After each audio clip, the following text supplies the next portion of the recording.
اج قرآن چھڈیا ہی تائی تے ذلت تیرا مقدر بن گئی ہے، اج قرآن چھڈیا ہی تائی تے تیرے رزقاں چو برکت اٹھ گئی ہے، اج قرآن چھڈیا ہی تائی تے تیریاں اولاداں تیریاں بے ادب ہو گئیاں نے، اج قرآن چھڈیا ہی تائی تے مہنگائی دا منہ پیا ویم ہے، قرآن چھڈیا ہے تائی تے پاکستان بد امنی دا گہوارہ بن چکے ہے، قرآن چھڈیا ہی تائی تے تیرے میرے کاروبار ٹھپ ہو گئے نے۔ مجمع چ میں پوچھنا چاہنا کنے لوگ نے جڑے قرآن دی تلاوت کردے نے؟ بولیے نا۔ جدوں دا اے موبائل آ گیا ہے اے دی فیس بک تو جان چھٹے تو پھر قرآن پڑھیے نا، انہیں پھڑ کے لوکاں دیاں زندگیاں تباہ و برباد نہیں کر چھڑی ہے۔ اے جیڑی انگل اس موبائل تے چلانا ہے اے کدی تیری قرآن دیاں 17 تے چلے تے خدا دی قسمیں تیری مٹی سونا نہ بن جائے۔ بول دے نہیں کہ رب نے اے جڑی انگل چل رہی ہے نا انہیں قیامت نو اللہ دی دربار چ کی کہنا ہے؟ الیوم نختم علی افواہہم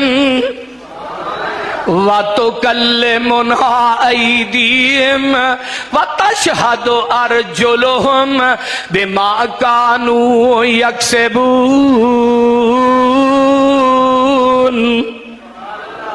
انہاں انگلاں نے بھی گلاں کرنیاں نے،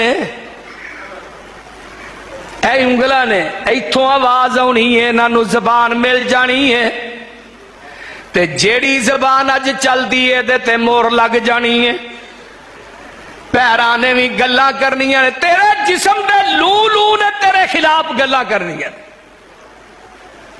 اس واسطے نہ انگلاں نو قرآن دیاں 17 تے چلایا کر، قرآن پڑھیا کر، قرآن دی تلاوت کریا کر۔ قرآن پڑھنا تو شروع کر دے، رزق دا انشاءاللہ تعالی میں تینوں ضمانت دینا۔ نبی پاک دی حدیث سن، جگاں دے پیر فرماندے نے ایک بندہ قرآن پڑھدا ہے، ایک بندہ نفل پیا پڑھدا ہے، تیسرا بندہ جیڑا او دعا پیا منگدا ہے۔ ہن جیڑا منگن دیا دعا چ انہوں تے ملنا ہے، جیڑا نفلاں چ منگدا ہے انہوں بھی ملنا ہے۔ اے قرآن پڑھنے والا قرآن ہی پڑھی جا رہا ہے، اے منگدا نہیں، اتوں آواز آندی ہے جیڑا منگدا ہے انہوں دیاں گا، جیڑا نفلاں چ پڑھدا ہے وہ بھی منگدا ہے انہوں دیاں گا، لیکن تو منگدا نہیں، تو قرآن پڑھی جا، تینوں میں بغیر منگن تو ہی عطا کری جاواں گا۔